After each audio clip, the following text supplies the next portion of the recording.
అండి welcome to నా tailoring journey. అయితే నేను చెప్పాను కదా, బాడీ మెజర్మెంట్స్కి నార్మల్ కటింగ్కి చాలా తేడా ఉంటుంది. అయితే నేను అదే ఆలోచించాను, ఏమన్నా తేడా ఉంటుందా లేకపోతే సేమ్ కట్ చేసేయచ్చా అని ఆలోచించి వన్ డే మొత్తం ఈ ఆలోచనతో ఎలా కట్ చేద్దాం, సేమ్ కట్ చేద్దాం అని ఆలోచిస్తున్నప్పుడు నాకు ఒక ఐడియా వచ్చింది. నేను ఏదైనా ముందు ప్రేయర్ చేసుకుంటాను ఏం చేయాలి అని.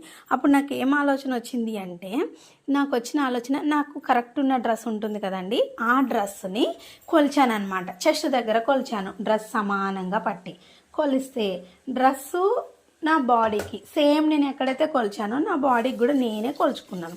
అప్పుడు నాకు తేడా తెలిసింది. 4 ఇంచెస్ తేడా ఉంటుంది చూడండి. అంటే మనం చెస్ట్ దగ్గర 4 ఇంచెస్ యాడ్ చేయాలి అని అప్పుడు నాకు అర్థమైంది. ఇలా కొలుచుకున్న తర్వాత మళ్ళీ నేను హిప్పు ఇవన్నీ ఇలా కొలుచుకొని దాంతో బేస్ చేసుకొని ఆమె కొలతల్ని కుట్టానండి. కరెక్ట్గా